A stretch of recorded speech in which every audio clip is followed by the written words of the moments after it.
Imagine this: a rising star celebrated by millions, poised to redefine the rap game. YNW Melly, a name synonymous with raw talent and a haunting voice, was living the dream. His breakout hit, Murder on My Mind, skyrocketed him to fame, resonating with fans who felt the pain and struggle in every lyric. But within months of reaching stardom, the young artist's name would no longer dominate playlists for his music alone. It would instead become tied to one of the most shocking murder cases in modern hip-hop history. On the night of October 26, 2018, 4 friends piled into a car, as they had done countless times before. YNW Melly, Cortland Henry, Christopher Thomas Jr., and Anthony Williams, known to the world as YNW Juvy and YNW Sakchaser, were more than a rap crew. They were a brotherhood forged through shared dreams of escaping their small Florida town. But by the end of that night, 2 of them would be dead, riddled with bullets in a scene that police would initially describe as a drive-by shooting. At first, the world mourned. Tributes poured in for Juvy and Sakchaser. Social media buzzed with messages of heartbreak and condolences from fans and fellow artists alike. But as investigators pieced together the events of that night, a far darker narrative began to emerge, one that pointed not to outside attackers, but to someone within their trusted circle. The evidence was chilling. Ballistics reports, surveillance footage, and forensic details suggested the gunshots had come from inside the car. The prime suspect? Jamel Demons, YNW Melly himself. Why would a young star with so much to lose allegedly betray his closest friends? What could drive someone to commit such an unthinkable act? This story isn't just about murder. It's about the thin line between fame and destruction, the loyalty of friendship, and how ambition can take a deadly turn. Stay with us as we unravel the case that sent shockwaves through the music world. From the rise of YNW Melly to the fateful night in Miramar, Florida, and the explosive aftermath that followed. This is a story of fame, betrayal, and the devastating consequences of one moment. What really happened that night? And can the truth ever fully come to light? Expanded Chapter 1: The Rise of YNW Melly. Jamel Demons wasn't born into fame. Growing up in the small overlooked town of Gifford, Florida, life was anything but glamorous. Gifford, a place with more struggles than opportunities, was the kind of town where dreams often died young. But Jamel, even as a child, stood out. His charm, talent, and determination made him a natural performer, even before he picked up a microphone. By the time he was a teenager, Jamel was turning heads with his raw musical talent.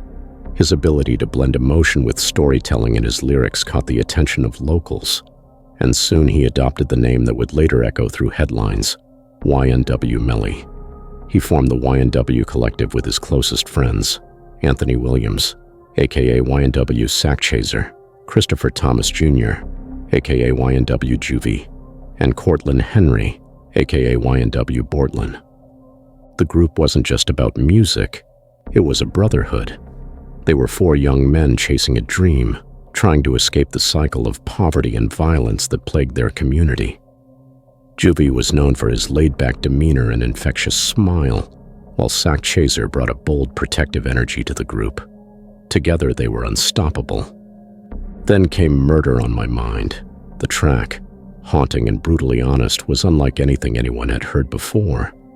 It wasn't just a song, it was a window into Melly's soul, reflecting pain, struggle, and a darkness he seemed to carry. The song went viral, catapulting him into the spotlight seemingly overnight. Suddenly, YNW Melly wasn't just a local sensation. He was on the verge of superstardom. But as his fame grew, so did the tension. Rumors swirled about money disputes and strained relationships within the group.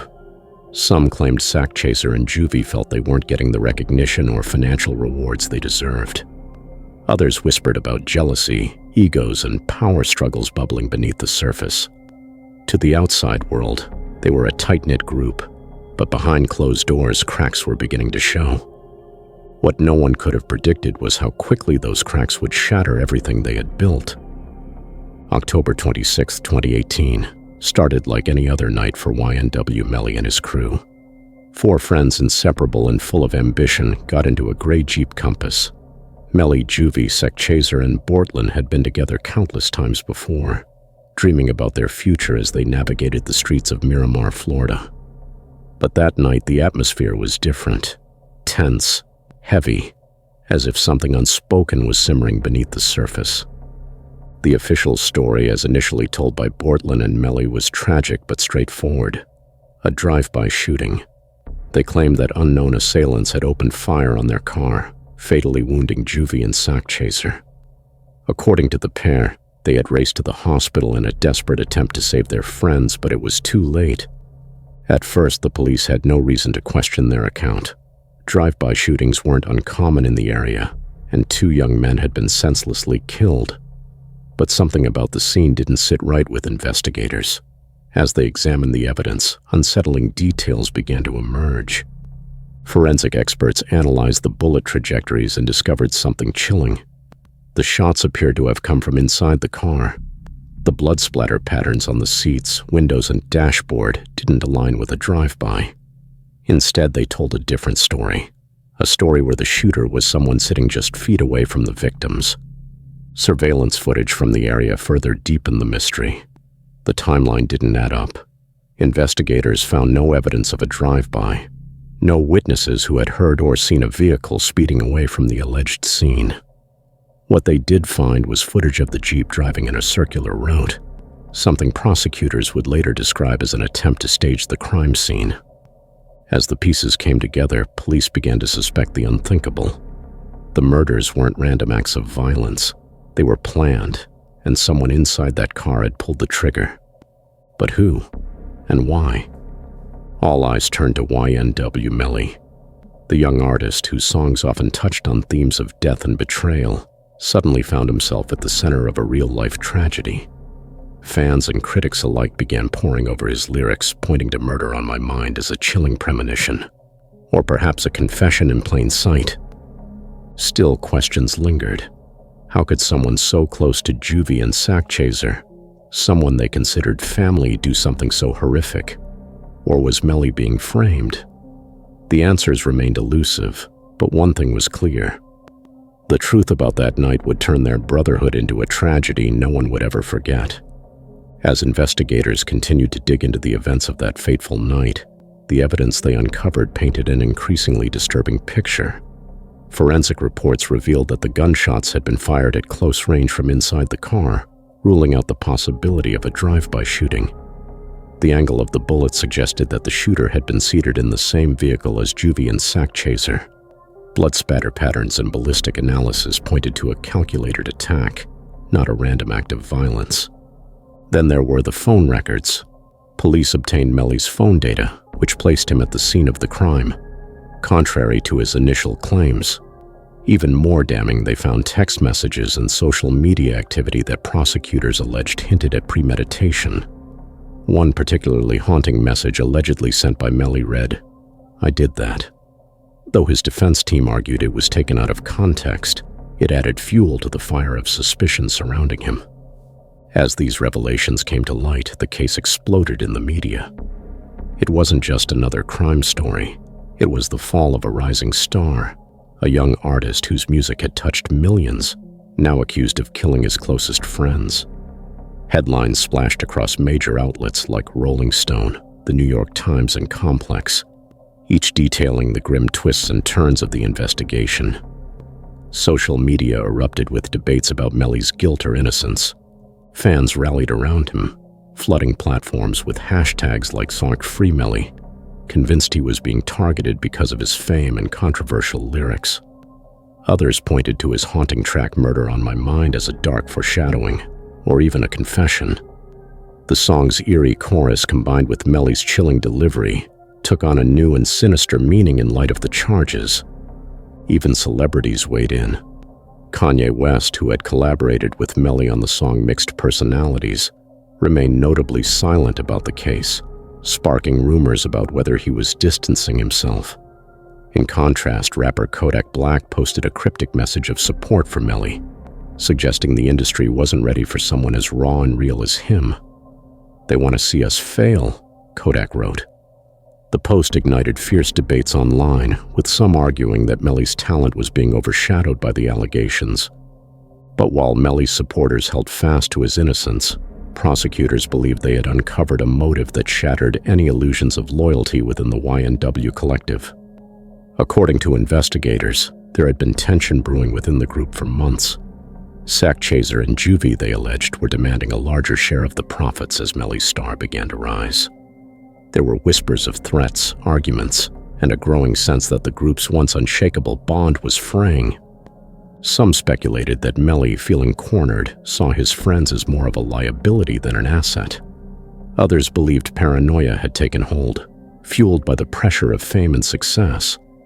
The prosecution painted a picture of Melly as someone who felt betrayed, who believed that the only way to protect himself and his career was to eliminate the people he once considered family. Still, questions remained. Why would Melly throw everything away? His career, his freedom, his future, when he was on the brink of superstardom? Was it truly possible that someone who wrote such deeply personal and emotional music could commit such a cold-blooded act? Or was he being framed, as his defense team suggested, by a system eager to make an example of him? The media frenzy only grew as the story unfolded. News anchors debated the morality of using an artist's lyrics as evidence against them. Social media became a battleground for heated arguments, with one side condemning Melly as a murderer and the other hailing him as a victim of systemic injustice.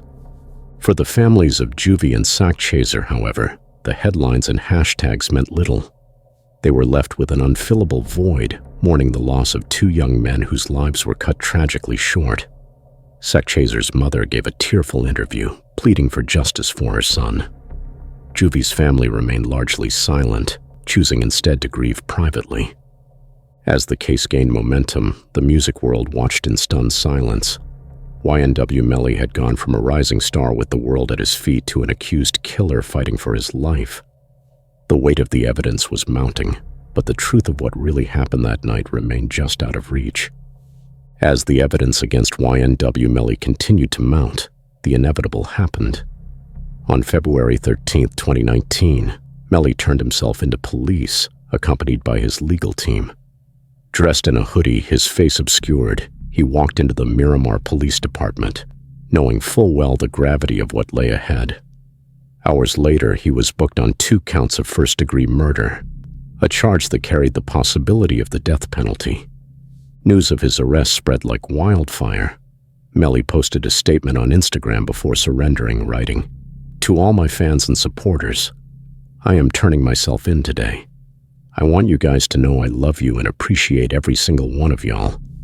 A couple of months ago, I lost my 2 brothers, and now the system wants to find justice." He maintained his innocence, insisting that he had been wrongfully accused. The arrest sent shockwaves through the hip-hop community. Melly wasn't just another up-and-coming rapper. He was on the cusp of superstardom, having just collaborated with Kanye West on the viral track Mixed Personalities. Fans and critics alike were stunned. How could someone so young, so talented, and seemingly so close to success find himself at the center of such a horrific crime? But as more details emerged, the story became even more sensational.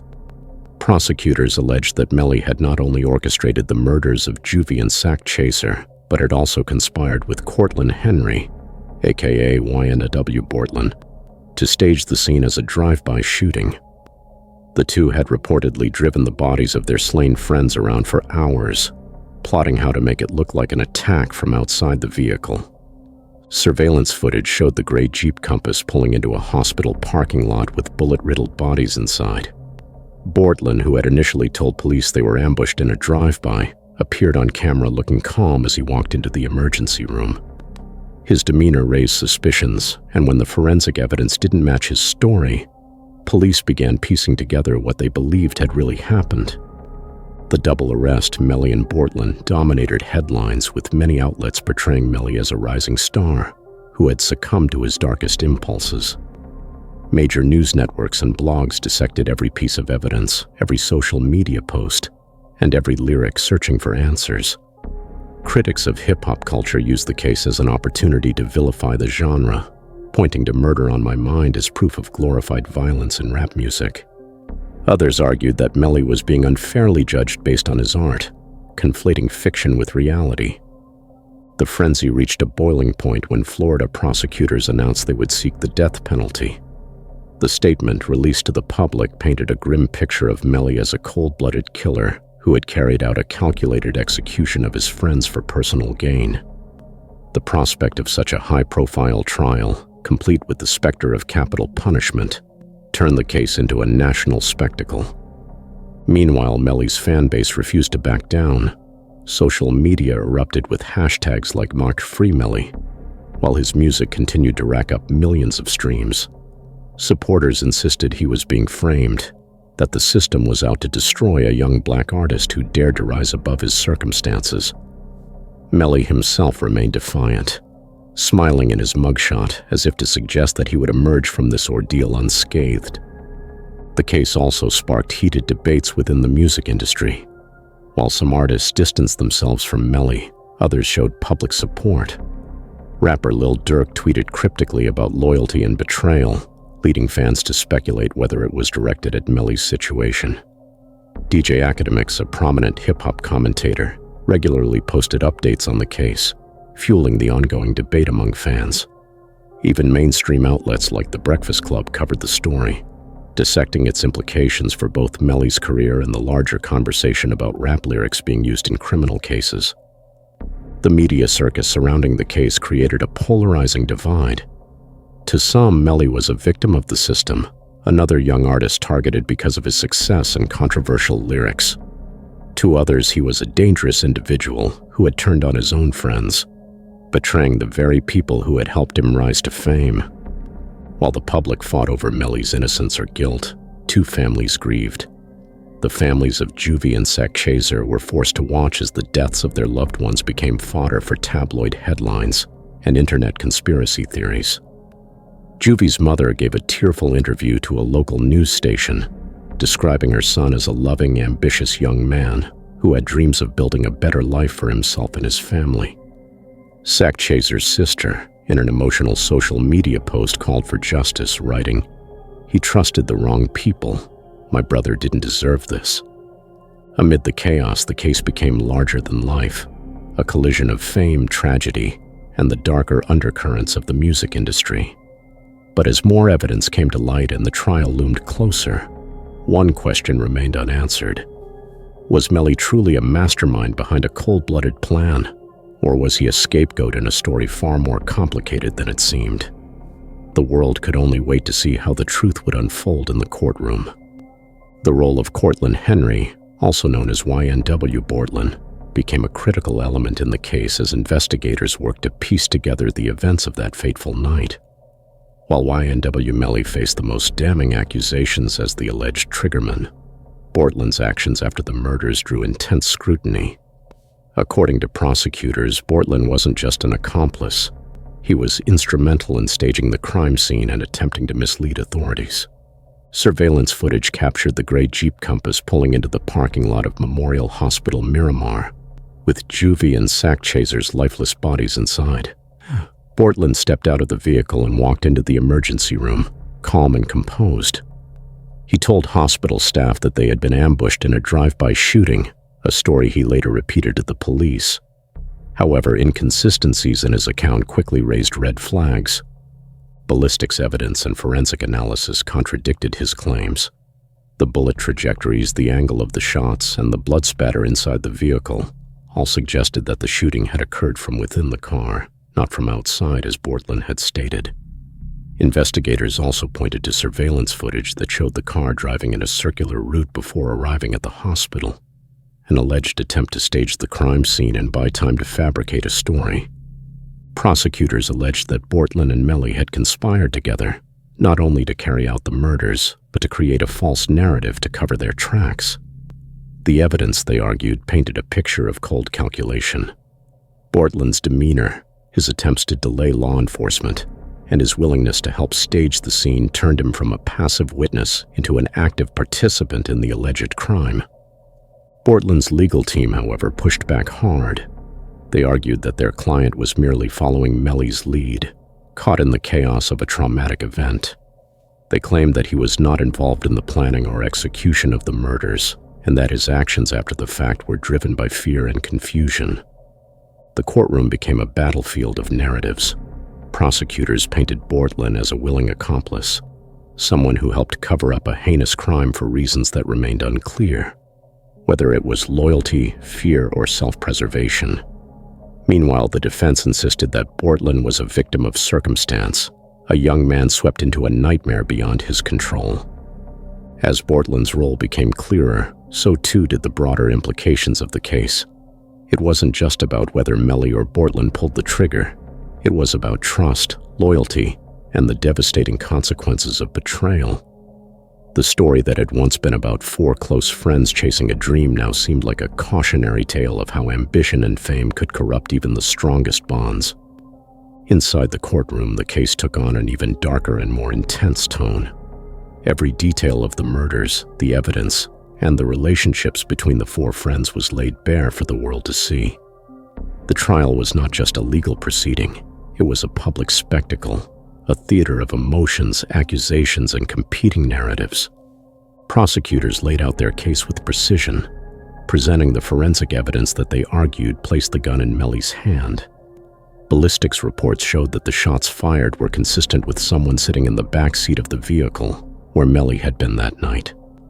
Blood spatter analysis supported their claim that the gunshots came from within the car, ruling out the possibility of a drive-by.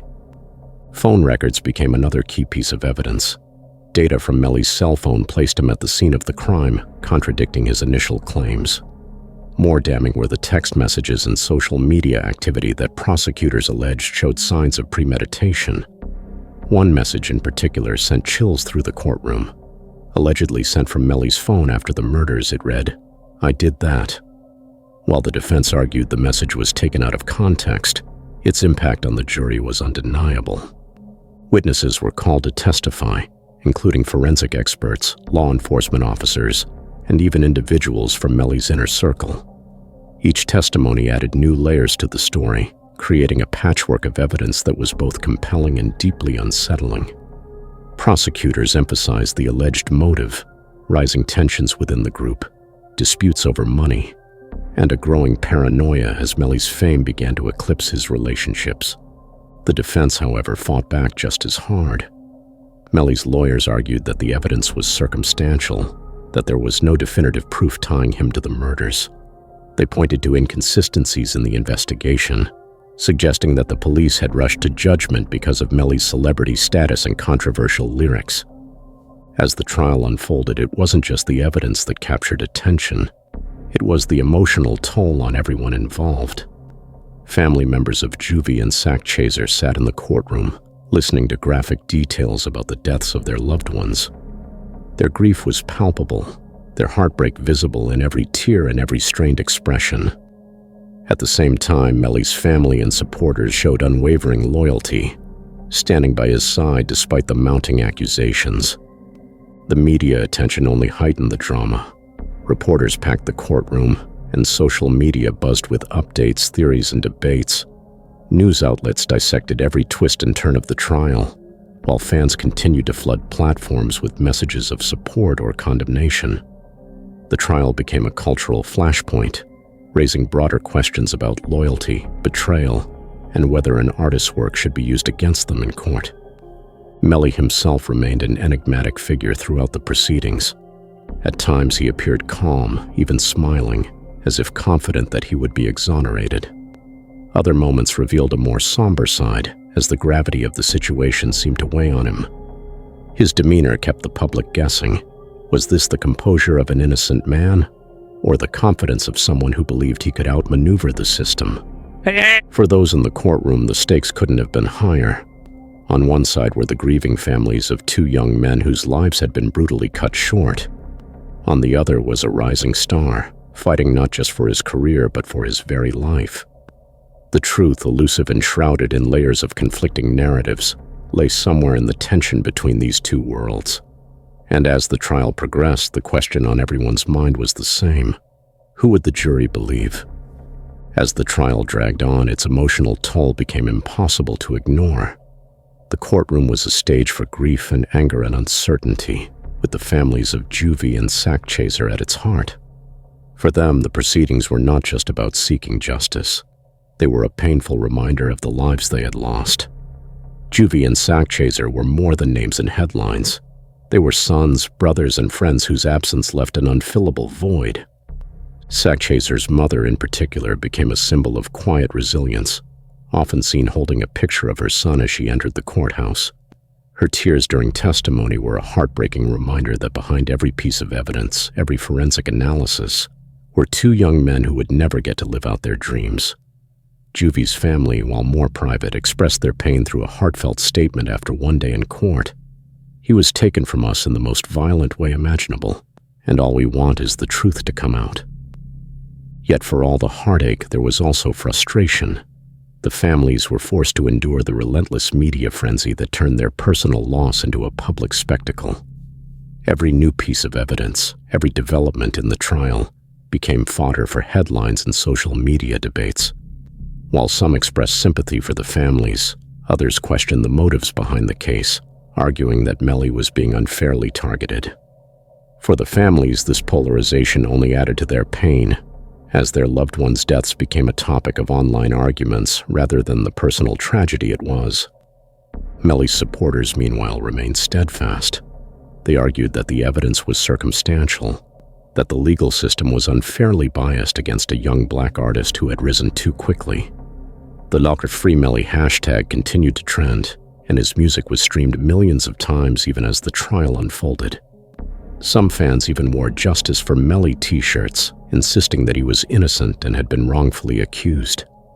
But while fans debated Melly's guilt or innocence, the question lingered: what would justice truly look like?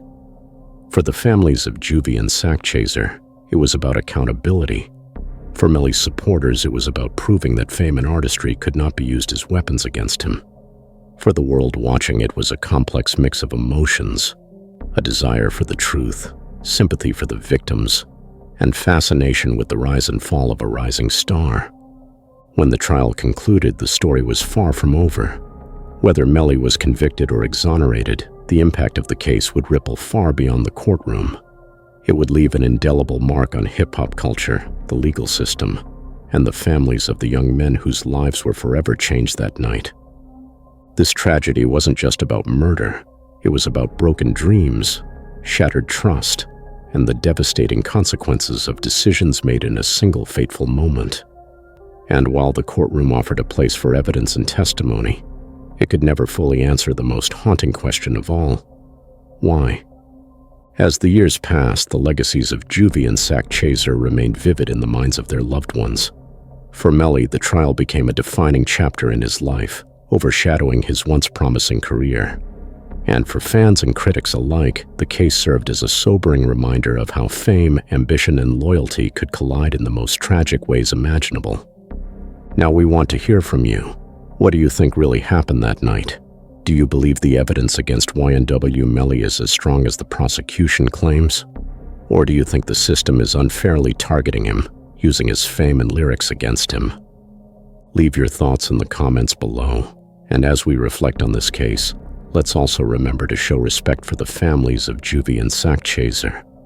Behind every headline, every post, and every debate are real people grieving a loss no one should ever have to endure. Thank you for watching, and let us know your opinion. Was this a betrayal fueled by ambition, or a tragedy misunderstood by the world? Don't forget to like, subscribe, and hit the bell for more in-depth stories like this one. Together, let's continue exploring the stories that shape our world and honor the lives of those impacted along the way.